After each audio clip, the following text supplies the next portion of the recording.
Indian Institute of Science Campus, Bangalore. He is the founding director of SAFAR, India's first air quality forecasting framework, designed and developed by him at IITM, Ministry of Earth Sciences, Government of India.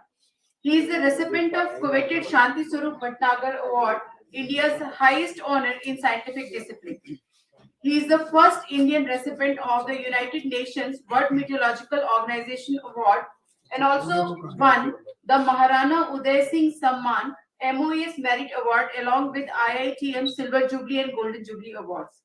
He is a fellow of the Indian Academy of Sciences. Professor Beg has published 228 international scientific papers. I want to mention here these are not just international scientific publications, but these are some of the exemplary works who have paved way for researchers like us with a citation index of around 8500. He also published 25 technical monographs, edited 8 scientific books, and delivered more than 325 invited talks. He has represented India in many committees of prestigious scientific bodies, and he is very, very famous for the SAFAR project. I once again welcome Professor Beg for this session.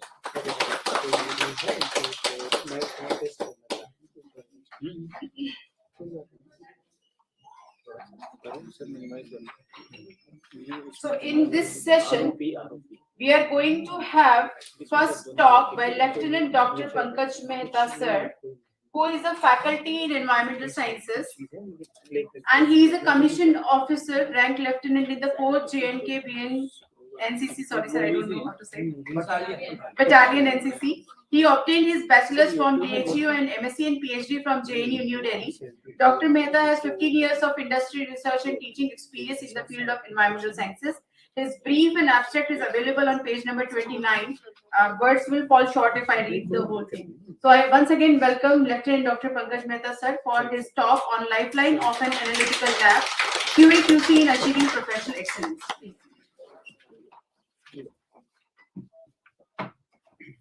Thank you, Dr. Shweta. To begin with, first I would like to invite Beg sir on the dais, Dr. Sachin Gunthe, Dr. Richa Kothari, Professor Sunil Dhar, and though I am the co-convener of this winter school, the talk which is I am going to present on this occasion, it is the title what I had chosen is Lifeline of an Analytical Lab. Because since we all are talking about the analysis, so I thought that what is the lifeline, means how the QA QC need to be given the more focus if we want to achieve the professional excellence in the research. So keeping this in the view, I am going to present my talk on this topic.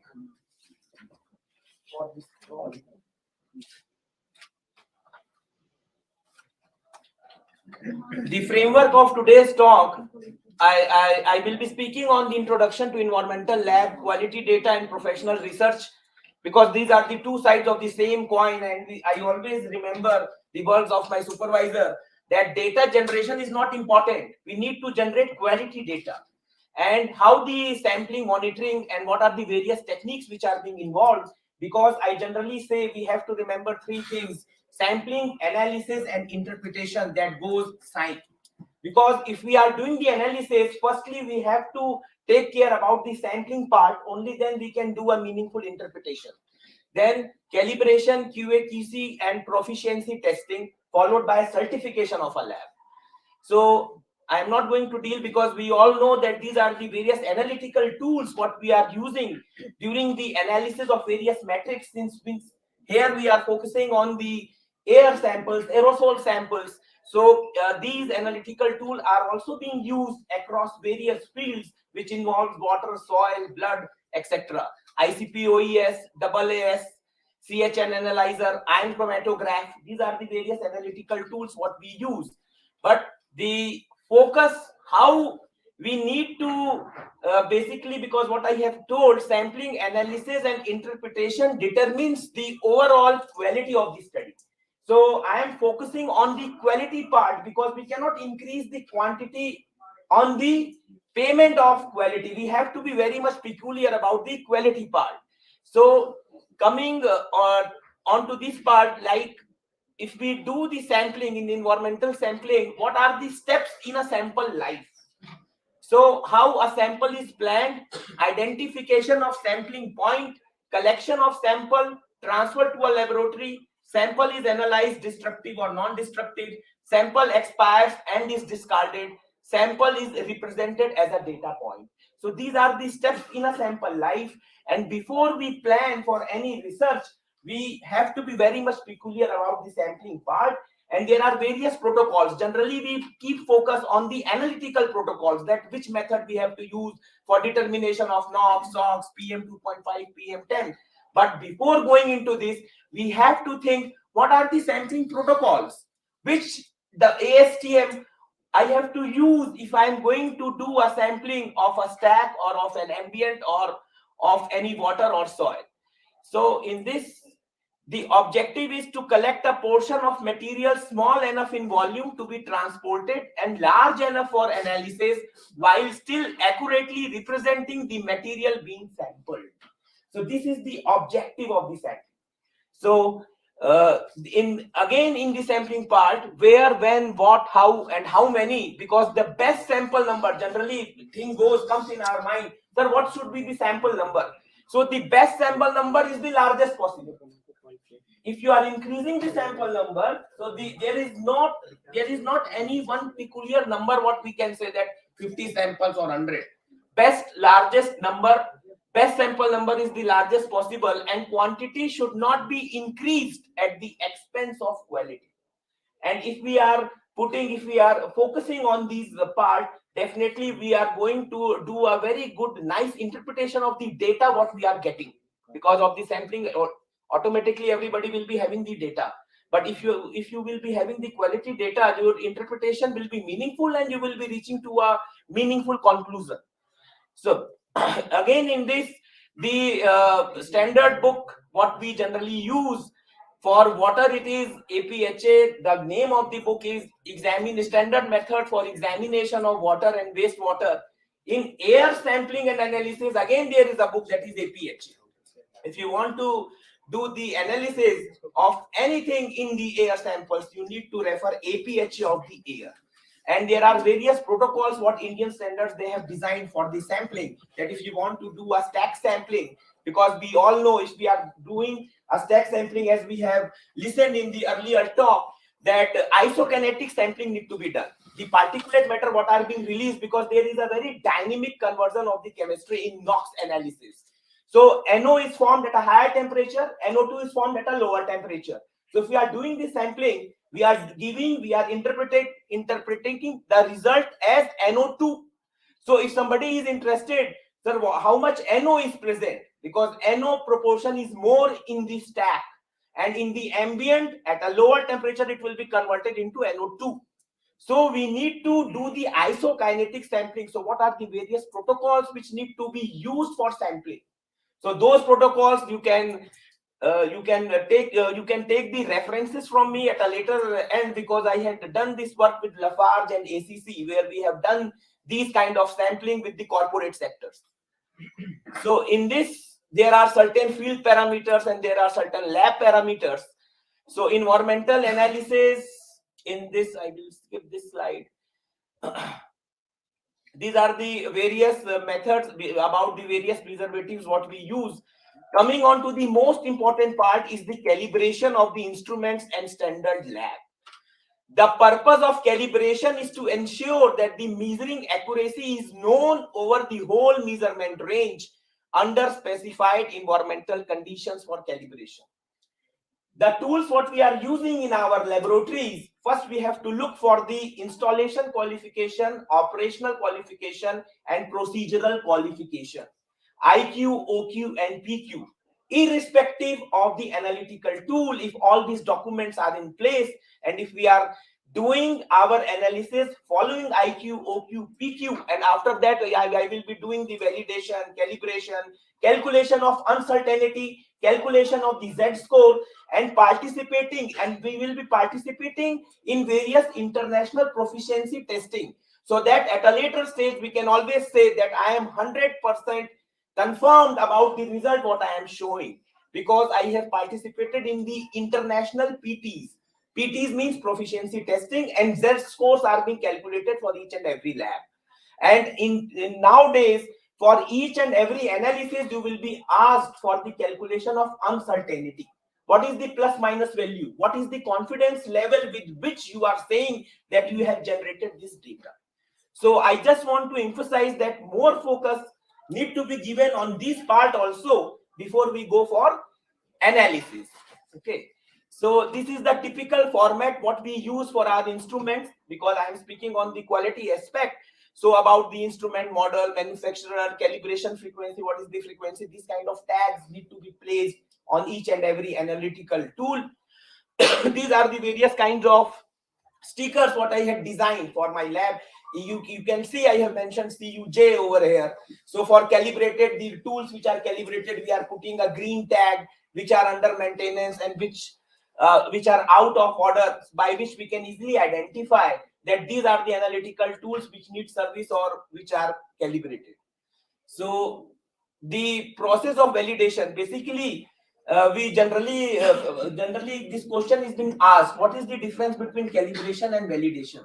If you are following a protocol, say if you are saying I have done this analysis by using this protocol, I have analyzed NOx in the air by following IS 5061. This is the part number I am speaking randomly. So if somebody will say, sir, what have you validated the method? If you are saying that I have done this analysis by this protocol, there is no need for validation. But since there will be certain deviations, exactly we are not following what protocol is saying, then we need to validate our method first.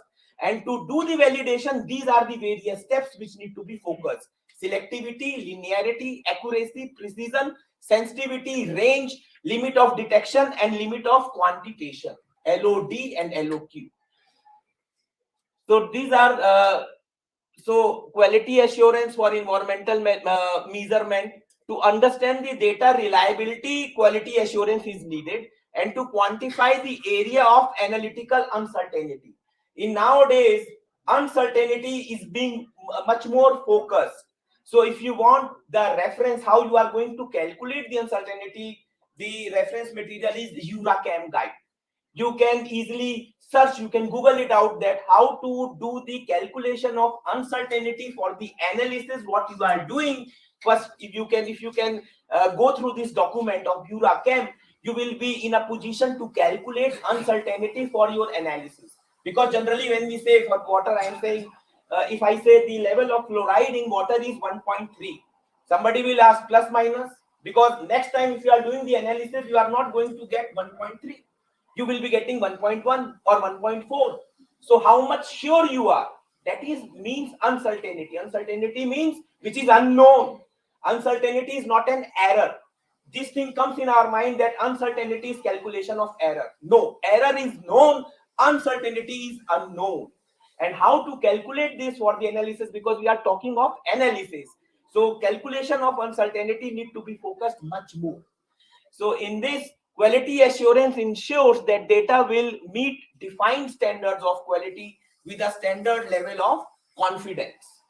So these are the various documentation what lab can go. We can go for ISO 17025 certification. And if we are generating a data in a ISO 17025 certified lab, nobody will challenge us out, because they will say, no, the data what they are producing is of quality, and your data is not challengeable. So these are the various QCs what we follow in our labs. So internal quality, external, I am not going into this. Yes, in this external laboratory assessment, PT, inspections, and accreditations. These are the three most important pillars what are generally being looked for an analytical testing. PT means there are various international tests which are being conducted all over the world. What we say round robin tests. So our lab, anybody can participate in these competitions, and you will be getting a Z score, that from India, from this place, our Z score is this. So if you are passing that, it means the analysis, the protocol, the method, what you are following, you are competing at an international level. So that is the PT testing means. And in this PT testing, we are generally calculating the Z score. And Z score means a measure of an observation distance from the mean. So during the analysis, if we are calculating the Z scores for the analysis, we can easily participate in the PT testing.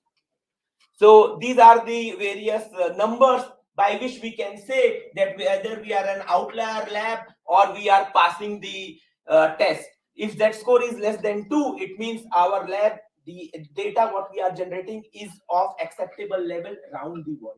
If Z score is more than 2, less than 3, it is questionable. And if our Z score is coming, the analysis what we are doing, if Z score is coming more than 3, it is unsatisfactory. Your data is questionable, the numbers what you are generating. So these are the kind of thing what we need to focus during our analysis. And maintenance of an accreditation, there are various certifications, like NABL gives the certification to a lab. Generally when we go for say, if you say we are going for ambient air monitoring or water monitoring or soil monitoring, we generally approach a NABL certified lab.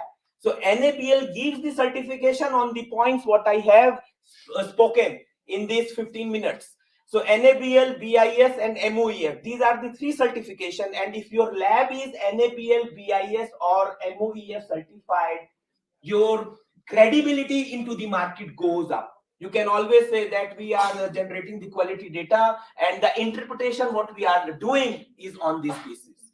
So there are various international agencies also which are giving the accreditations, such as ILAC, PAC, APLAC and IAF. We can always apply. These are the accreditations, like we keep on speaking about NAC and NIRF ranking, and generally on this basis we always say that we are the top 8++ universities.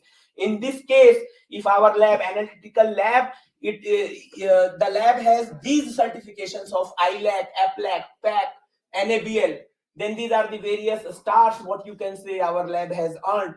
So lot of business will also come, because generally I always say that lab and research, they are interdependent, and quality data is the basis of professional research. And today there are 2 kinds of research, academic and professional. Now everybody is speaking about professional research, whether you are doing research for academics or you are doing a professional research. And if you speak about professional research, then there comes the quality, and then there comes all the points what I have spoken on. Therefore I say lab and research, they are interdependent. So to do a research, your lab should be number 1, and to make your lab number 1, these are the points which need to be focused. So I'm not going into much detail. So to conclude this talk, I always say it is knowledge what refines, purifies and sharpens the mind. This is the motto of our university. बुद्धि की शुद्धि ज्ञान से होती है. And everybody whosoever are sitting and participating here in this winter school, we are dispersing the knowledge so that we can always enhance the quality of our wisdom and of our mind. Thank you. Jai Hind. Thank you so much, sir, for a very timely and wonderful talk. So before we felicitate Dr. Pankaj Mehta, sir, Lieutenant Dr. Pankaj Mehta, sir, I would request the dignitaries on the dais to felicitate people from the last session. Professor Gupran, sir, I want to share with you that we had some presentations in the last session, but we did not felicitate. We thought the picture will look better and much. I think now we will click those pictures. So first I invite Dr. Kiran on the dais, please. I request dignitaries, Professor Gupran, sir, Professor Dhar, sir. I would request Lieutenant Dr. Pankaj Mehta, sir, and Dr. Dinesh, sir, to join. They are co-conveners of this winter school.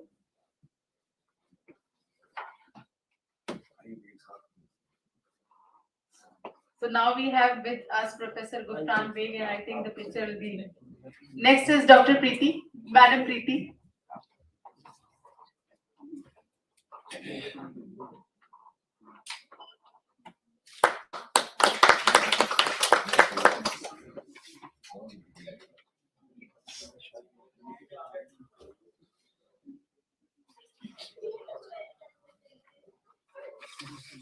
Next is Dr. Rakesh.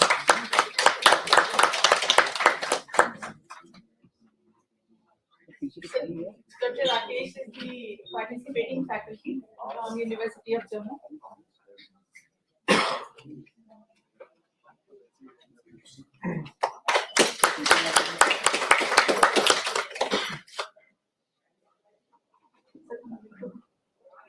Dr. Rakesh, wait. So he is the participating faculty and aerosol expert. Special honor. You can't miss that.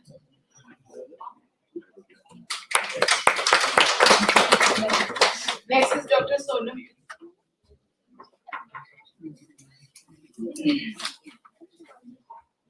So she is the participating faculty from Ladakh.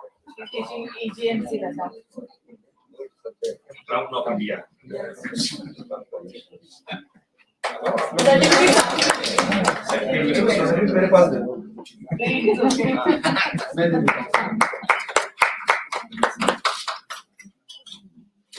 Next is Dr. Ankit. So he is also participating faculty. So that's good. And nominated by So you already know. He was not knowing. I was not knowing.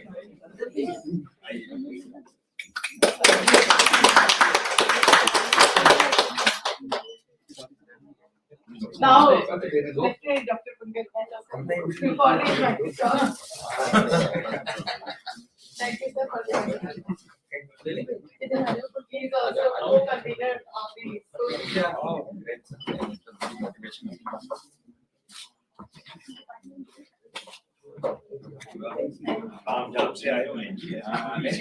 Now, without much delay, I will request Professor Sachin Gunthe for his next talk. So, till now we have talked of sampling, gravimetry. Dr. Pankaj sir has told us about QA/QC, lab protocols, etc. We talked about chemical characterization. Now, in the last step, as we all know, receptor modeling is the very important step.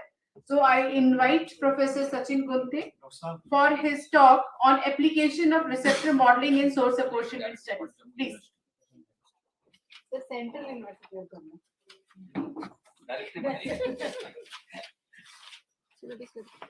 Pankaj sir.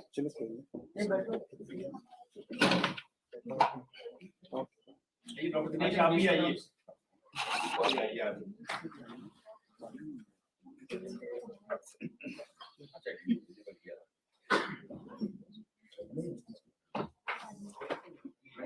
All right. Good afternoon, everyone. Back to this session again. When we came back, I was really worried that if I would give the first talk, right, and then it was good because after lunch, the worst time to give a talk in any session is after lunch, right, But thank you, Dr. Saab, that you did a wonderful job about keeping them awake. Now I have even a bigger challenge to take it forward.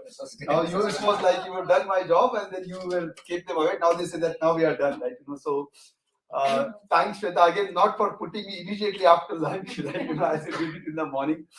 All right, so I think I'll just move on to that side again because that's much easier for me.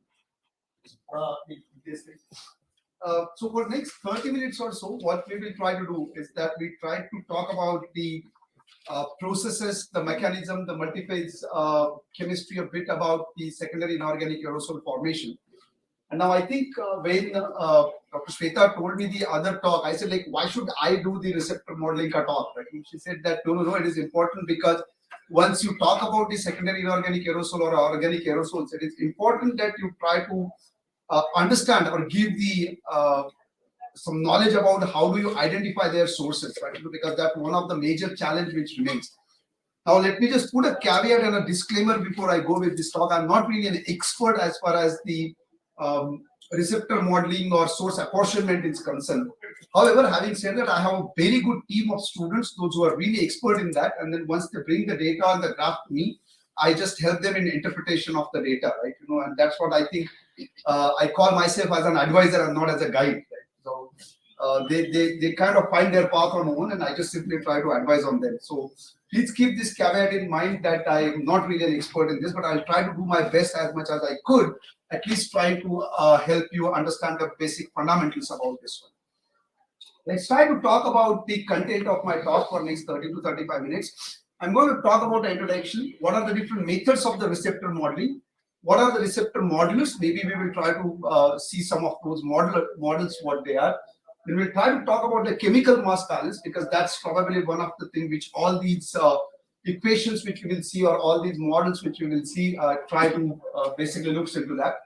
One of the important aspect is the positive matrix factorization, the principal component analysis, and then we will try to see certain limitations as well, right? Because all these models, what we talk about, should be taken as a pinch of salt, and not that you simply say that, oh, this must be true and this should be tried to do. One of the things which I think I'll take this opportunity, Vexav, if you may permit me. When I joined Professor Beg's group as a PhD student, by the way, he's my PhD advisor. Many of you don't know that, right? So when I joined his group, he was very well established modeler anyway in India, right? So the atmospheric chemistry modeling, he started it, and then we were doing these experiments, right? And then one thing which he told us at the time of modeling here, he said that never use this kind of a strong statement, this should, that must, and then I'm 100% correct on this thing, right? He said that there is always an uncertainty in that, right? And that had such a profound and long-lasting impact, is that whenever we used to go into his room to show a graph, like, we used to take like 10 times sure that what to say and then what really that graph means, right? And that, I think that training probably has helped a lot. So when it comes to the modeling, right, please try to take it as it comes in, right? Nothing is certain in that anyway. And then we talk about these limitations there.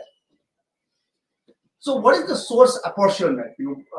Everybody might have heard this one, but just to try to put it into the perspective of a textbook definition, I don't really know where did I mean, there is a source somewhere here, like, we have taken it from certain source, but just try to put it in a proper perspective. The source apportionment is the process or a practice where you try to derive the information about the various pollution sources, and then most importantly, the amount they contribute to the ambient air pollution level, right? Because the two keywords are important here. One is the sources, and then the amount which they contribute, because every source will have a different amount which they are contributing. And then I think when you try to see the sources and amount, that's the reason it becomes very important for you to do the source apportionment, that which source is contributing what quantity of the pollution. That's the reason source apportionment is important. Why it is important? If you look into the significance of it, as I said, that the source and quantification, then the quantification of arising from the aerosol, obviously various aerosols coming from which sources, that the regional sources, long range transport, as we saw it in the morning, that they don't know any boundaries, transboundary transport, and then the natural sources as well. Just to give you an idea here, as you can clearly see that, like, where and what it is coming from, and then this is a very nice composition which is shown from this 2017 and 2015 paper, and then they really try to attribute a very nice quantification and the sources that where they clearly say that, like, this is SIA, this is industry, and so on and so forth, right?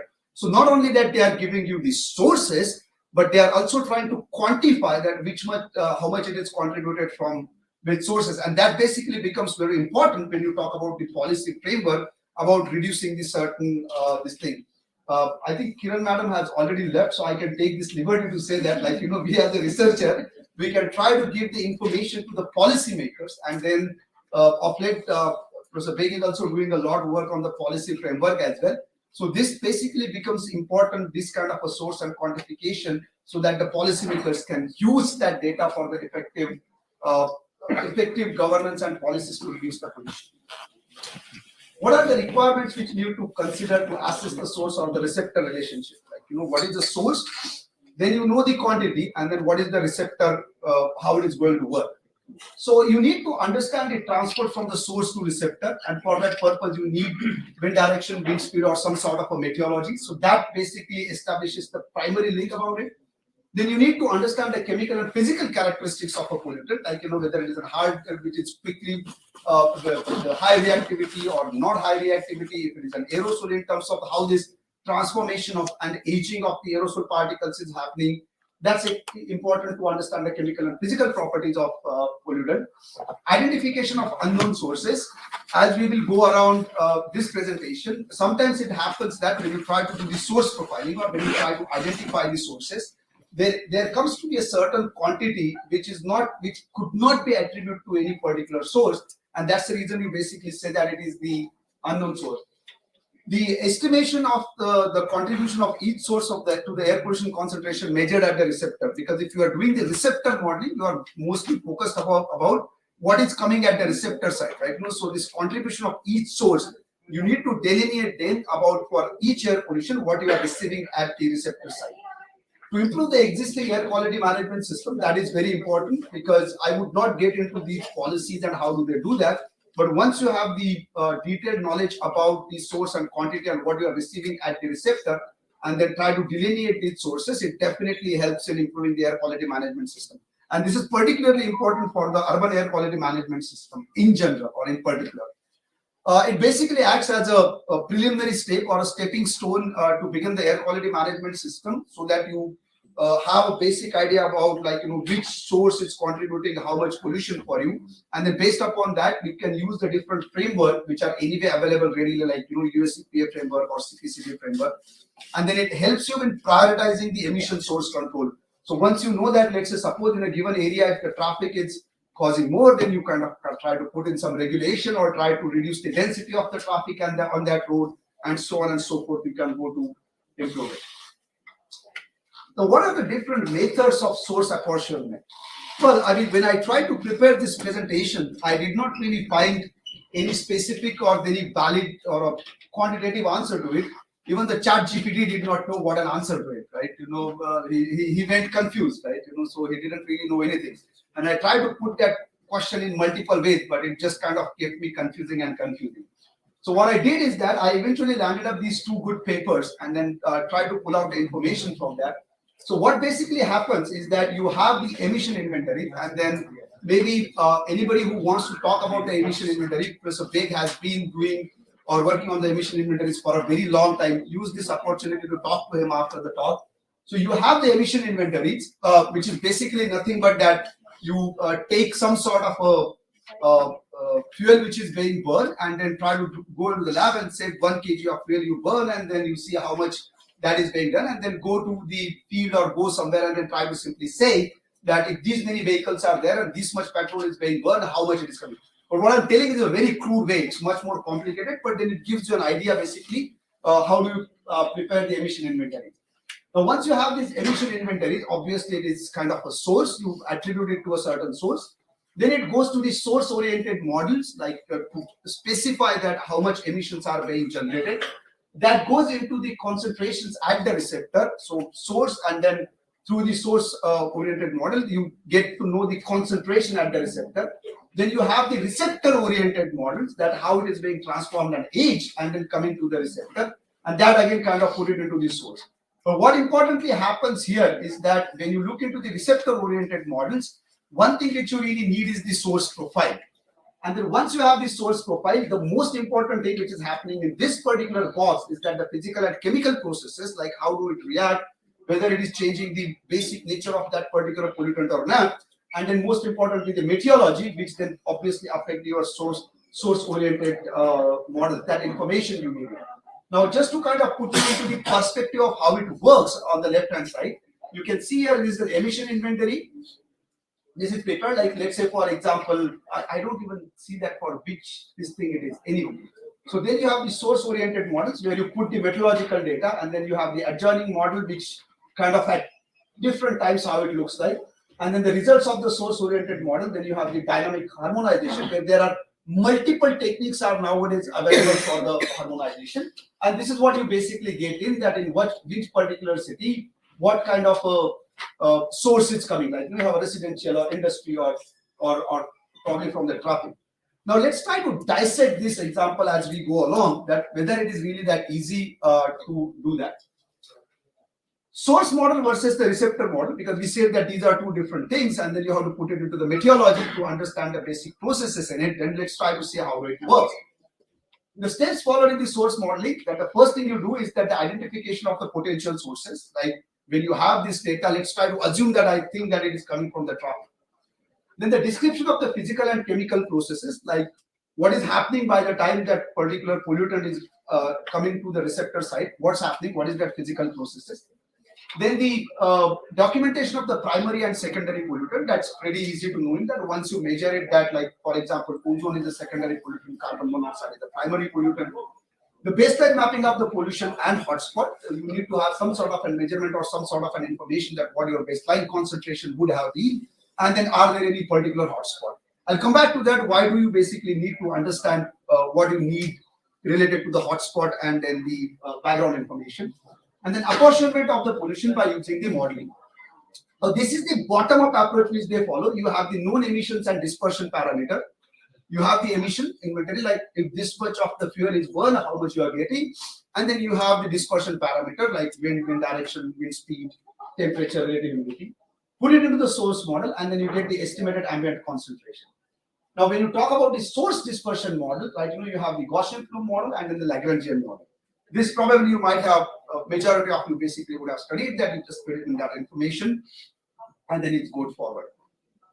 This is the basic difference if you look into the source model and receptor model. What happens in the top-down case is that you have the known source emission, known ambient concentration, put it into the receptor model, and then you again estimate the source contribution. You just simply kind of try to assume it in the other way around and then try to calculate what you have. The receptor models are mathematical or statistical tools. They generally use for identifying the sources of air pollutants and try to quantify their absolute and relative contribution to the pollution load at a receptor site.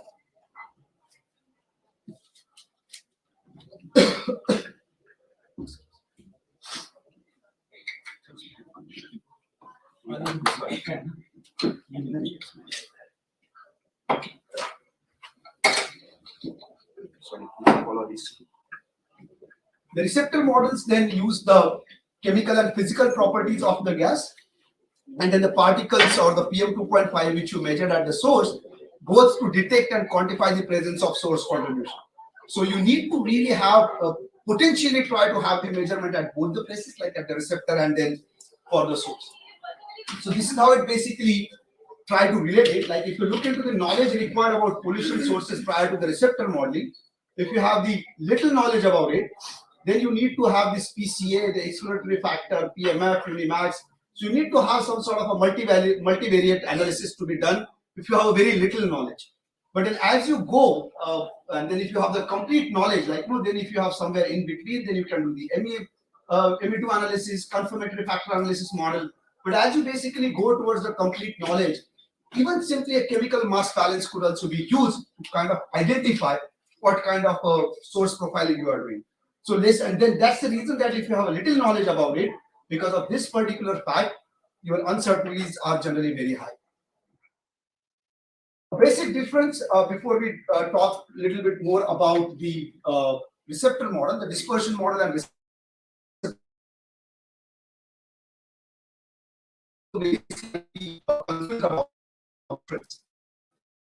The predict the future of air quality. Although it cannot be time dependent in that say, but they just kind of try to get in some value which may not be time dependent, and then they try to predict the future of air quality.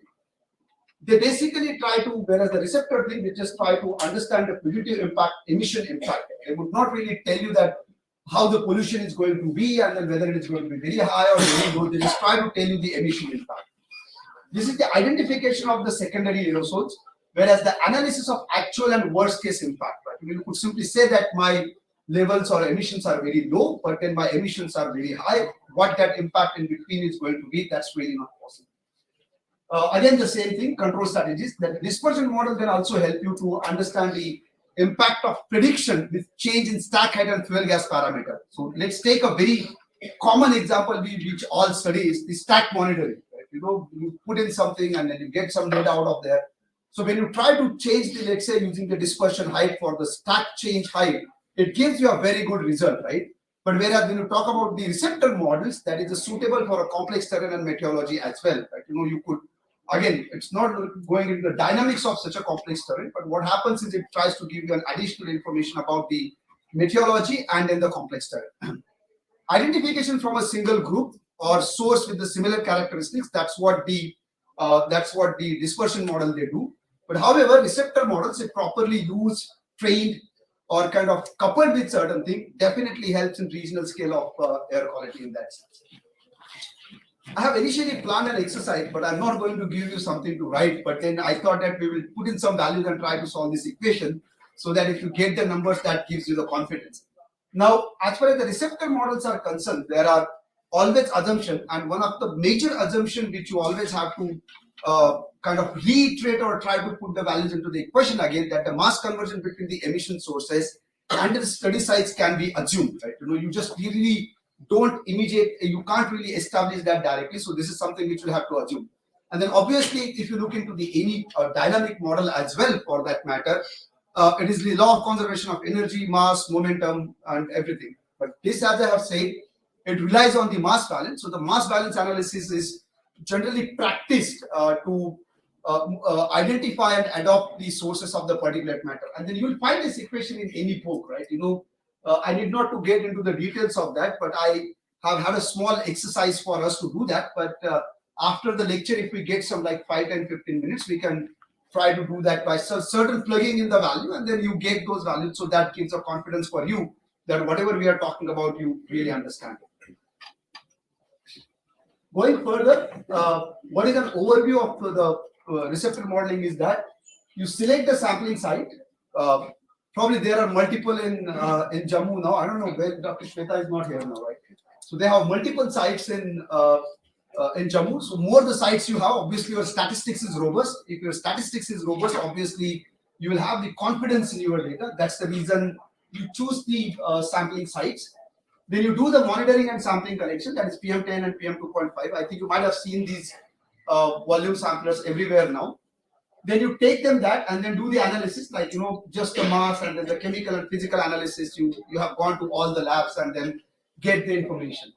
Now, when you get these kind of an information from the chemical and gravimetric analysis, you look into the basic statistics, preliminary data quality checks, as Dr. Saab had just talked before, input data uncertainty calculations, then the selection of a receptor model. There is scores of models which are available, right?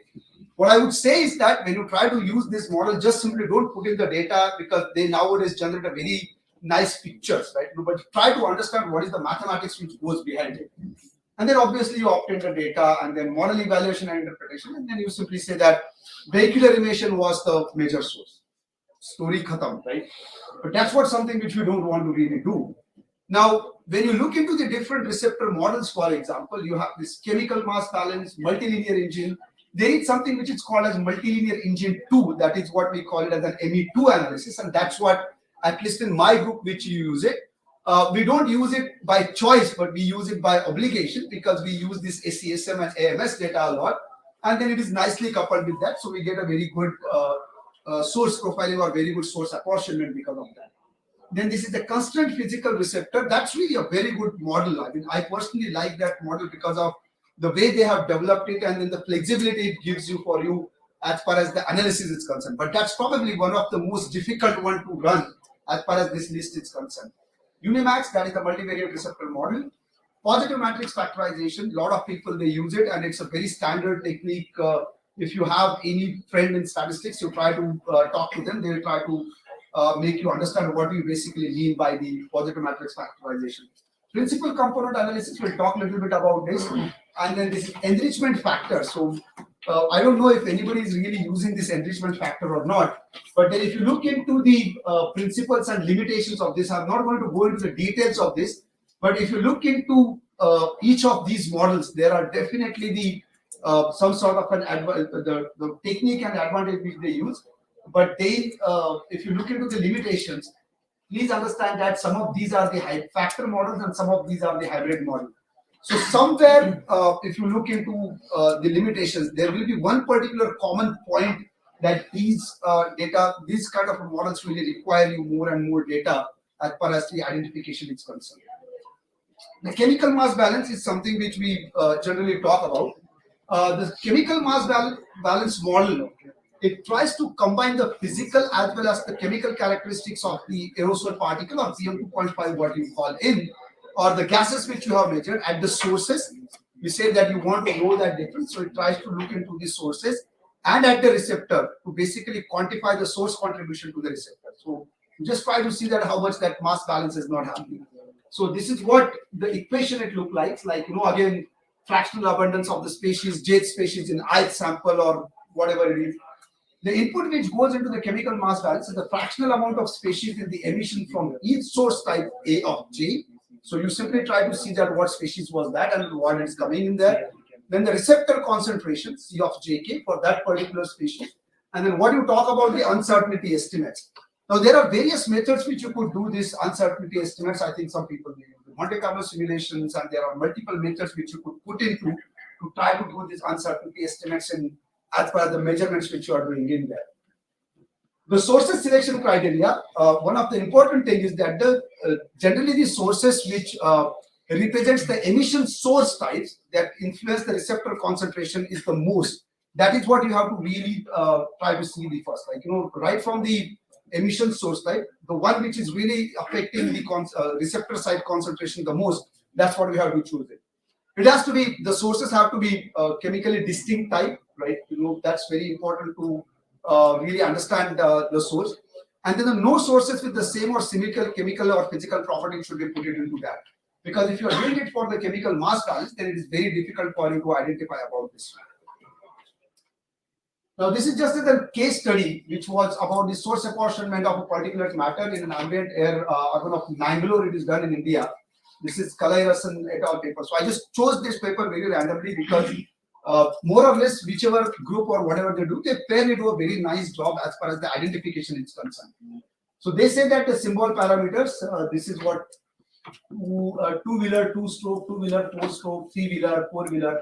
So they try to only look into the fact of the vehicular traffic, right? And then took into those sources which they are looking into simply by knowing the emissions for each one of them, and then you try to put it into any of these models, and then try to see like what is that going to do. So as I said, that the most important part for that is the emission inventory, that you know the emissions from these different sources, and then what it basically means that somewhere the emissions, the physical and chemical characteristics coming from two-wheeler two-stroke are slightly different from two-wheeler four-stroke. Otherwise, your model would have not been able to differentiate between those.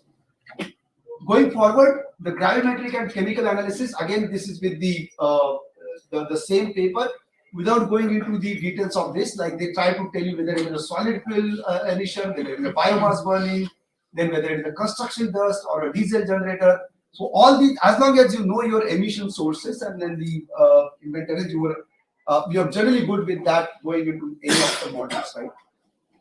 The positive matrix factorization is slightly my favorite than maybe the CMVs. It is a multivariate model, so statistical. So more the variables you have, this it becomes better. It does not require the comprehensive advanced information on the source composition. It's just kind of not dependent on that. You can incorporate the time variation, right? For any statistical model, it is always good that if you can incorporate the time dependency. It's a Gaussian plume model. You don't have the time dependence, right? And that's where the dynamic model, which are based on the physics, they are huge advantage that they can give the time dependent output about it.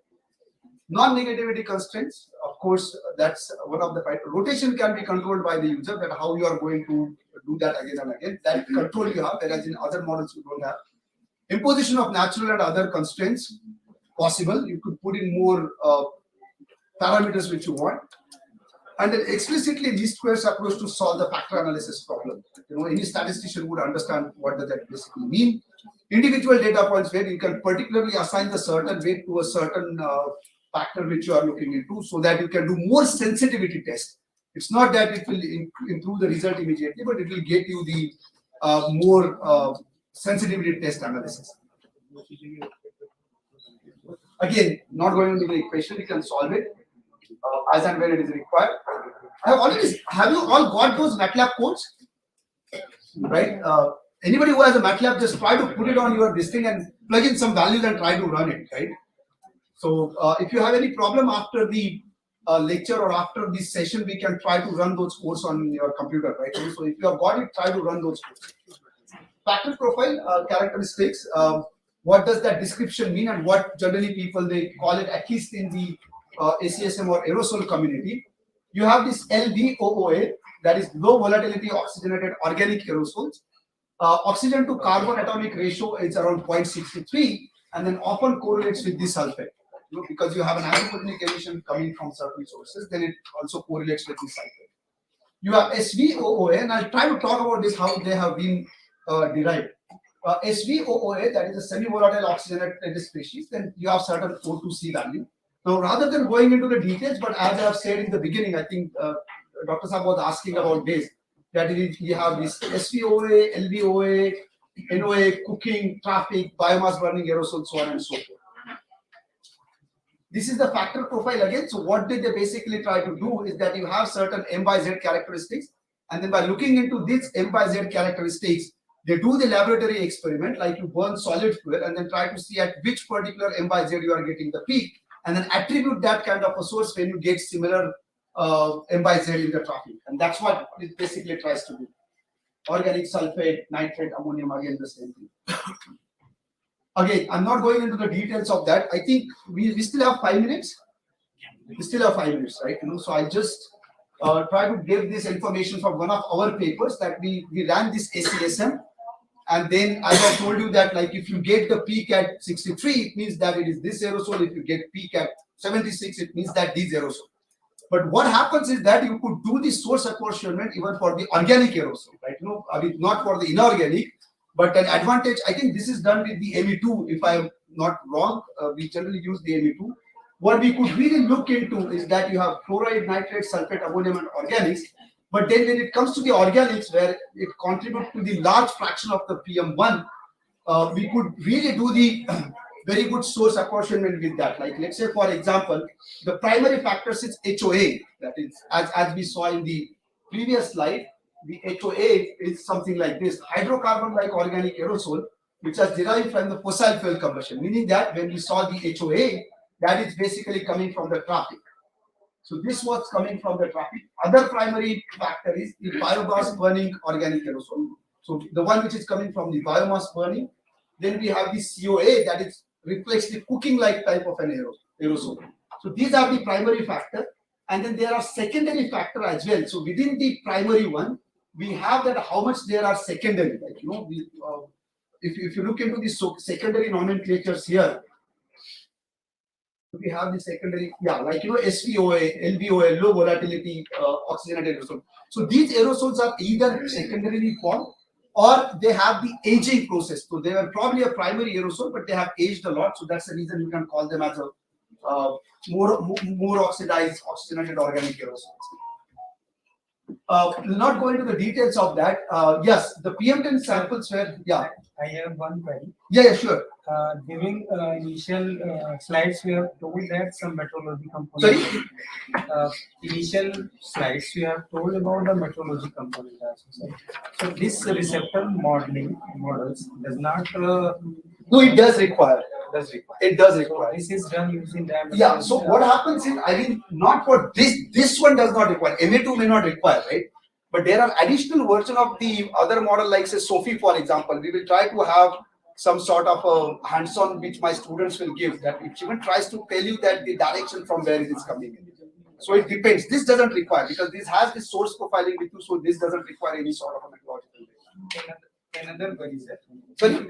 Another query. If we do receptor modeling and source modeling for a small scale study, so what receptor modeling will do better as compared to source modeling? Well, I think it will still depend on the data which you have, right? Like how much more info. Yeah, exactly. All right. I think I'll just kind of skip this for the sake of time.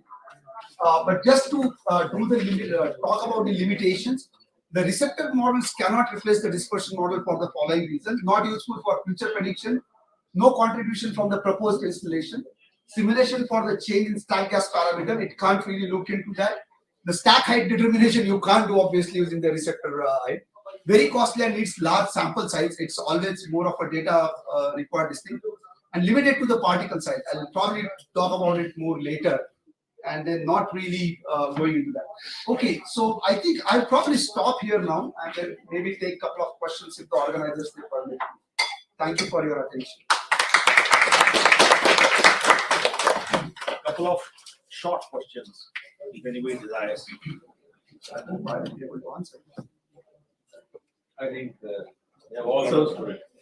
I think there is always two possibilities, that if there is no question, either they understand everything, which I don't believe, or they didn't understand anything which is done for me. But I think we can talk to them. Be optimistic. Yeah. This is very complex model, sir. It takes time. Yeah, it takes There time. is one small announcement that whatever talks are happening in this session, all the three speakers are going to be with us tomorrow during the valedictory session, and they have very kindly squeezed their talks so that we can accommodate with the time. And they are open for interaction tomorrow. And whatever questions you have, we can take tomorrow. So they'll be with us. And so you can say that this session is not closed. It will be on tomorrow also. So with this, I would like to thank Professor Gunte for his wonderful lecture.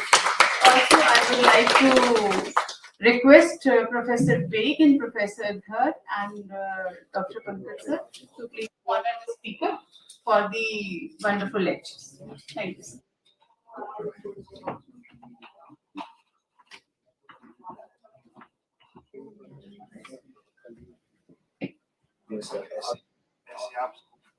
Guide के आपसे मिल रहा है guide के आपसे मिल रहा है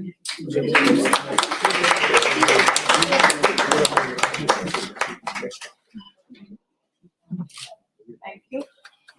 You said we need also on you.